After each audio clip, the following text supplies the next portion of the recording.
सुरुवातीला बऱ्याचशा अडचणी आल्या. बेड कधी कधी खराब झाले, ग्राहक पण भेटत नव्हते. काही लोक नावं पण ठेवत होते मशरूमला. एक कुत्र मुतलेली छत्र्या वगैरे म्हणत होते. 26व्या दिवशी तुम्हाला हार्वेस्टिंगला मशरूम तयार होत.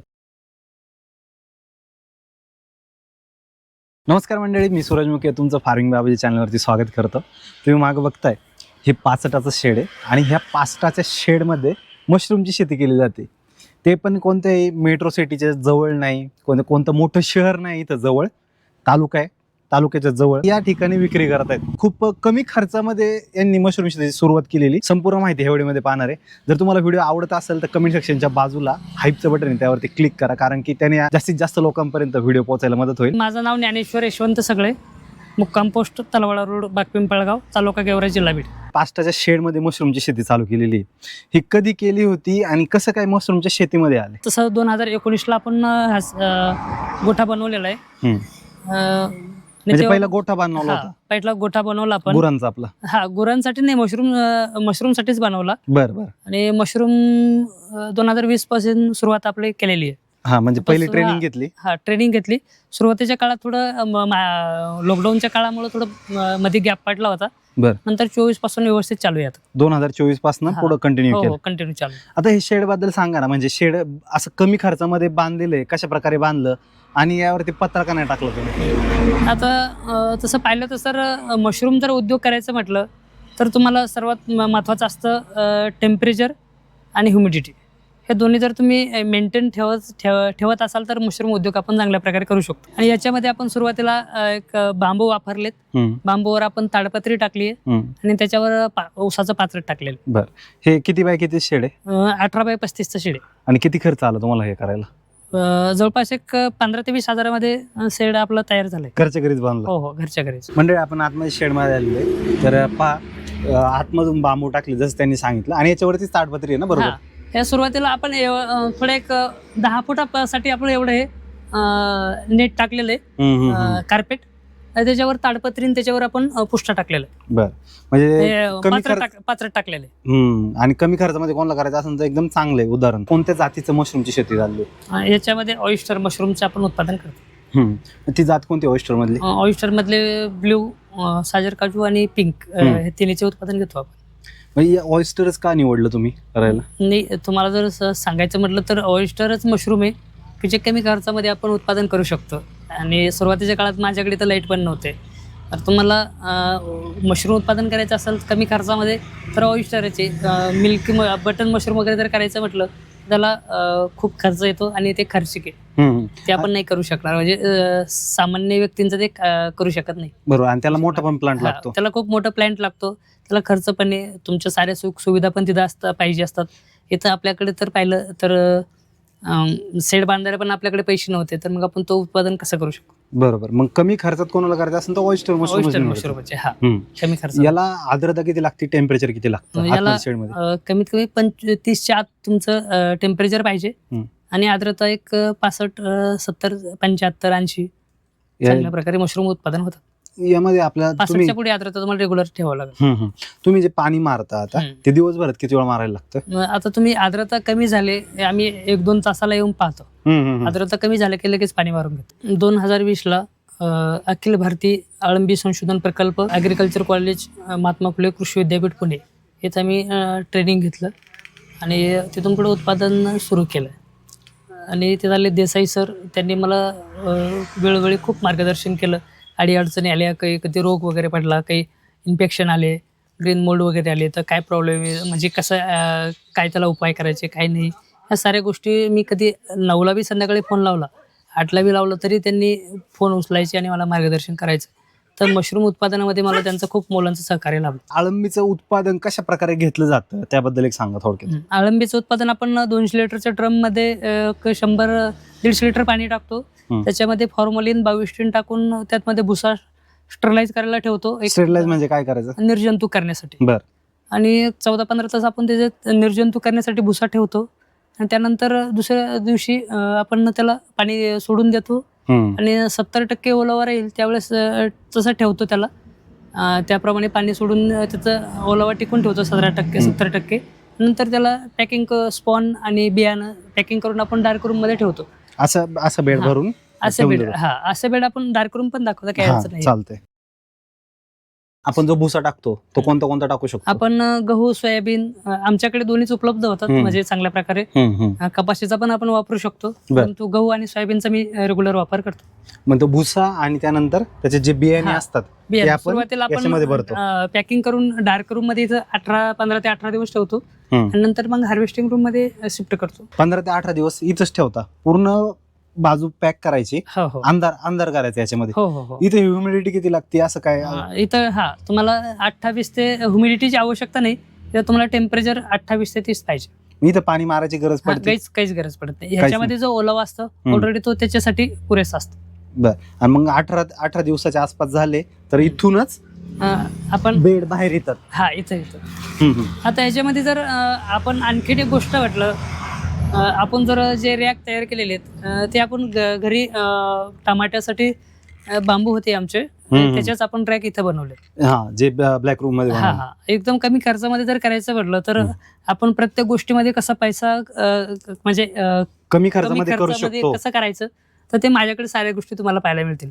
तर जर पाहिलं आपण तर हा नेट आहे, नेटच्या वर आपण आर्द्रता वाढण्यासाठी इथं ठिबकची नळी लावलेली आहे. की उन्हाळ्यामध्ये आपण याच्यात पाणी सोडतो आणि ते पाणी खाली निचरून आर्द्रता तयार होते, आणि थंडावा ठेवते. थंडावा चांगल्या प्रकारे राहतो. सुरुवातीला बऱ्याचशा अडचणी आल्या, बेड कधी खराब झाले आणि कधी ग्राहक पण भेटत नव्हते, काही लोक नावं पण ठेवत होते मशरूमला, एक कुत्रं मुतलेली छत्रे वगैरे म्हणत होते. सुरुवातीच्या काळामध्ये तो प्रॉब्लेम आला, पण नंतर त्या कमी होत गेल्या. त्यावरती तुम्ही कशी मात केली? सुरुवातीच्या काळात मला मग तसं कृषी विभाग वगैरे असेल, पत्रकार बांधव असतील, त्यांचं पण चांगल्या प्रकारे सहकार्य मिळालं, आणि लोकांना पण कळलं की बाबा मशरूम हे खाण्याचं खूप चांगलं एक पदार्थ आहे, भाजी आहे, फूड्स आहे, जे आपण शरीरासाठी पण खूप चांगले फायदे आहेत. जेव्हा लोकांना ह्याची जरा माहिती होत गेली, तसं मग लोकांचा रिस्पॉन्स चांगल्या प्रकारे भेटला. आता ज्यावेळेस तुम्ही मशरूमची विक्री करता, त्याचे फायदे काय आहेत मशरूम खाण्याचे? त्याच्यापासून बरेचसे प्रोटीन, व्हिटॅमिन, मिनरल्स, प्रथिने चांगल्या प्रकारे त्याच्यामध्ये असतात. तुमचा हृदयरोग असेल, तुमचं जीवाणूजन्य, विषाणूजन्य रोगाला प्रतिकारक शक्ती चांगल्या प्रकारे तयार करतात. आणि आता मागणी कशी आहे? कारण की आता तुमच्या बाजूला कोणतं मोठं शहर नाहीये. तसं पाहिलं तर तुम्ही आता गाड्याचा आवाज पाहताय, रोडलाच माझं मशरूम फार्म आहे, रोडला माझा बोर्ड लावलेला आहे. तो बोर्ड माझा एक व्यक्ती असल्यासारखा आहे, तो सांगतो माझ्याकडे इथे मशरूम आहे. त्याच्यामुळे जाणार येणारे बरेचसे ग्राहक माझ्याकडे ते बोर्ड पाहून येतात, आणि तिथूनच मला बरेचसे ग्राहक जोडले गेले. त्याचा म्हणजे मला खूप फायदा झाला. सुरुवातीच्या काळामध्ये आमचे अमरशे पंडित साहेब, त्यांच्या हस्ते आम्ही उद्घाटन केलं, आणि तिथून पुढे चांगल्या प्रकारे त्याला वाव मिळत गेला. मार्केटिंगला वगैरे चांगला सपोर्ट बोर्डामुळे झाला मला. आपण मार्केटिंग वरती तर येऊ, तर यामध्ये काय काय काम असतं, किती जण काम करतात? तसं मी करतो, आमचे मंडळी पण करू लागतात. कधी दिवसभराचं नियोजन कसं असतं तुमचं? आम्ही सकाळी 1 तास, संध्याकाळी 1 तास एवढा वेळ जरी दिला, आणि दुपारी एक 15-20 मिनिटं तरी काम होऊन जातं. जेव्हा बेड आपला ब्लॅक रूम मधून बाहेर येतो, त्यानंतर कसं नियोजन करता बेडचं, आणि कधी मशरूम यायला चालू होतं? हार्वेस्टिंग रूम मध्ये लटकवतो त्याला, त्या छिद्र पाडतो. छिद्र पाडल्यानंतर एक 4 दिवसात त्याचे पिनहेड बाहेर येतात. हे अशा प्रकारचे असे पिनहेड बाहेर आले की 4थ्या दिवशी तुम्हाला मशरूम हार्वेस्टिंगला येतं. 4थ्या दिवशी येतं? म्हणजे ते 18 आणि हे 8, 26व्या दिवशी तुम्हाला हार्वेस्टिंगला मशरूम तयार होतं. आणि तिथून तर तो ह्याच बेड मधून आपण किती दिवस मशरूम तोडतो? याच्यापासून पुन्हा 8-10 दिवसाच्या अंतराने पुन्हा मशरूम त्याला येतात. असे 3 वेळेस आपण मशरूम उत्पादन घेतो त्याचं. बरं. म्हणजे पुढचे 1 महिना आपण मशरूमचं उत्पादन घेतो. जवळपास जर पाहिलं तर ते 28 आणि हे 8 जर 26 दिवस धरले तर पुढचे 24 दिवसामध्ये तुमच्या म्हणजे 50 दिवसात 3 हार्वेस्टिंग होऊन जातात. आता तुमचा किती बेडचा सेटअप आहे? आता सध्या 150 बेड आहेत आपले. 150 इथं आतमध्ये 70-80च्या पुढे बेड. डेली तुमचं मशरूम किती निघतं? रेग्युलर 2-3 किलो 4 किलो पर्यंत निघतं. कमी जास्त होत राहतं. आता यामध्ये तुम्ही फ्रेश विकता की ड्राय करून विकता? फ्रेश विकतो. आणि काय रेटने विकता? 400 रुपये किलोने विकतो. म्हणजे तुम्ही खूप चांगल्या रेटने विकता. तर यामध्ये तुम्ही मार्केटिंगसाठी काय काय केलं? जो कोणी नवीन करायचा इच्छुक आहे त्याने कशा प्रकारे करावं, तुम्ही काय सांगाल? सुरुवातीच्या काळात जर पाहिलं तर मी जवळपास सुरुवातीचे 4-5 महिने स्वतः ग्राहकापर्यंत पोहोचलो, की जी प्रत्येक व्यापार लाईन असेल, तुमचे उद्योजक असतील, दुकानदार असतील, वेगवेगळ्या क्षेत्रामध्ये मी त्यांच्यापर्यंत मशरूम घेऊन गेलो. त्यांना मशरूमची माहिती सांगितली, त्याचे फायदे सांगितले, आणि भले मी 20 व्यक्तींना भेटलो तर त्यातला एखादा व्यक्ती तरी मशरूम घ्यायचा.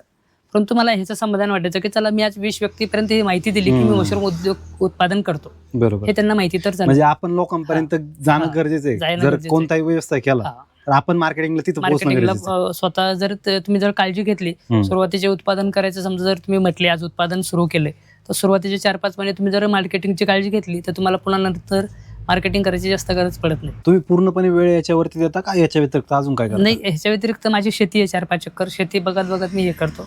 म्हणजे पार्ट टाइम करताय तुम्ही? हो, पार्ट टाइम करतो. याच्यामध्ये रोग कोणते कोणते येतात किंवा वेगवेगळ्या अडचणी काय काय येतात हा, ह्याच्यामध्ये जर तुम्हाला सुरुवातीच्या काळात जर पाहिलं तर तुम्ही आता पाऊस असतो आपला, पावसाच्या वातावरणामध्ये जेव्हा रेग्युलर 3-3, 4-4 दिवस पाऊस असतो त्यावेळेस इथं आर्द्रता जवळपास 99% जाते. आणि ज्यावेळेस तुमची 90च्या पुढे आर्द्रता वाढते ना, ह्युमिडिटी, त्यावेळेस तुम्हाला ते रोगाला आमंत्रण असतं. मग त्यावेळेस थोडाफार आळ्या वगैरे पण होतात. आणि कधी कधी आर्द्रता तुमची कमी झाली तर त्यावेळेस पण ते आळ्या होतात. परंतु त्यावेळेस ते वेगळ्या असतात, थोडे लाल कलरचे असतात, सेंद्रिय कलरचे, आणि सुरुवातीच्या काळात ते पांढऱ्या कलरचे असतात. आता तुम्ही पाणी मारायचं आर्द्रता मेंटेन करायला, हो. मग त्या बेडवरती पण पाणी मारायची गरज पडते का? हा, बेडवर पण पाणी मारावं लागतं. बेडवर पाणी मारायचं. मशरूम थोडेफार पिनहेड बाहेर असले त्याला पण पाणी मारतो. त्यात गरज काय पडते त्याला? ज्या दिवशी तुम्हाला मशरूम हार्वेस्टिंग करायची त्याच्या आदल्या दिवशी आपण त्या मशरूमला पाणी पण करतो. नाही, पाणी मारायची गरज का असते बेडवरती? मशरूम उत्पादन करायचं असेल तर त्याच्यामध्ये आर्द्रता आणि टेम्परेचर जेवढं पाहिजे तेवढं त्याला पण भेटलं पाहिजे ना मशरूम त्या बेडला. आणि त्या बेडला जर तो ओलावा तसा टिकून नसेल तर ते मशरूम तुमचे उत्पादन होणारच नाहीये. नुसतं हवेमध्ये न ठेवता आपल्या बेड मधलं पण टेम्परेचर तेवढं आणि आर्द्रता राहिली पाहिजे. दिवसभरातून किती वेळा मारायला लागतं पाणी बेडवरती? बेडवरती आता सध्या मला तर 3-4 वेळेस मारतो आपण. जास्त काही गरज पडत नाही. आता उन्हाळ्यासारख्या वातावरणात तुम्हाला जास्त वेळेस मारावं लागतं. आपण मशरूम उत्पादन करत असताना आपल्याला इतर काही गोष्टीचा बी काळजी घ्यावी लागते की जसे करून आपण इथं जे चिकट सापळे लावलेत, हे चिकट सापळे आपण याच्यासाठी लावलेत की बाहेरचे चिलट वगैरे येतात तर ते मशरूमवर पण कधी कधी बसतात, तर त्याचा प्रादुर्भाव कमी होण्यासाठी आपण हे चिकट सापळे लावलेले. या मशरूमला आपण कोणत्या प्रकारचं समजा कीटकनाशक, बुरशीनाशक, फर्टिलायझर फवारत नाही. आणि अशा प्रकारे जर चिकट सापळे लावले तर आपल्याला चिलटाचा वगैरे प्रादुर्भाव कमी प्रमाणात होतो. आता हे मशरूमच्या शेतीमधून जवळपास 2 ते 4 किलोच्या आसपास तुम्हाला उत्पादन निघते रोज. 400 रुपये किलोनी इथं जवळ जागेवरती विक्री करता? जागेवरती ग्राहक येतो, घेऊन जातो. तरी ह्या व्यवसायाला खर्च किती आहे आता तुम्हाला? म्हणजे रेग्युलर खर्च, आता सुरुवातीला शेडवरती एकदा खर्च होतो, आता याच्यामध्ये खर्च कशावरती आणि किती खर्च होतो तुम्हाला महिन्याला? याचं जर तसं पाहिलं तर एक जवळपास 40% खर्च धरून चालायचा, 50-60% आपलं उत्पादन होतं. बरं, तुम्हाला एक महिन्याला उत्पन्न किती मिळतं आणि नफा किती राहतो? जवळपास 30-35 हजाराची महिन्याची विक्री होते. त्यातून एक 20 ते 25 हजार रुपये निव्वळ नफा राहतो. त्याच्यामध्ये आपण मजुरी वगैरे काय पकडत नाही? हा, काही पकडत नाही, कारण घरच्या घरीच करतो. यासाठी काही बाहेरचं आपण लेबर वगैरे लावलेलं नाही. आता पूर्ण शेती पाहून जोड व्यवसाय मशरूम शेती तुम्हाला कशी वाटते? तसं पाहिलं तर सर मशरूम शेती खूप चांगली आहे. कारण आपण इतर व्यवसायाकडे जर पाहिलं तर मशरूम हा असा व्यवसाय की तुम्हाला 26व्या दिवशी पहिली हार्वेस्टिंग म्हणजे उत्पादन सुरू होतं. आणि इतर कोणतीच म्हणजे असं हे नाही व्यवसाय नाही की ते तुम्ही गुंतवणूक अगोदर करताय आणि तुम्हाला काही वर्ष वगैरे लागतात, महिने लागतात की तिथून पुढे उत्पादन सुरू होतं. पण 1 महिन्याच्या आत उत्पादन सुरू व्हायचं म्हटलं तर मशरूमचे. तुमच्या मते मशरूम शेती खूप चांगल्या प्रकारे जोड व्यवसायासाठी? हो, खूप चांगली. जर तुम्हाला तुमच्याशी कोणाला संपर्क साधायचा असेल तर तुमचा एकदा कॉन्टॅक्ट नंबर सांगा. माझा मोबाईल नंबर आहे 9158118716. बरं, तर नक्की मित्रांनो, किती एकदम कमी खर्चामध्ये सरांनी खूप चांगल्या प्रकारे मशरूम शेती करतात ते, आणि खूप वर्षांचा अनुभव, खूप स्ट्रगल पण झालेलं आहे त्यांचं याच्यामध्ये. तर तुम्ही त्यांना संपर्क करू शकता काही माहिती पाहिजे असेल तर. ज्यांना कोणाला मशरूम ट्रेनिंग घ्यायची असेल ते माझ्याशी संपर्क करू शकता. कमी खर्चामध्ये आपण कसं मशरूम उत्पादन करू शकतो याचं पूर्ण टेक्निकली आणि प्रॅक्टिकली आपण मशरूम उत्पादन ते विक्री सारा शिकवतो. तर मित्रांनो, भेटूया अशा एका चांगल्या माहितीसोबत एका नवीन व्हिडिओमध्ये. धन्यवाद.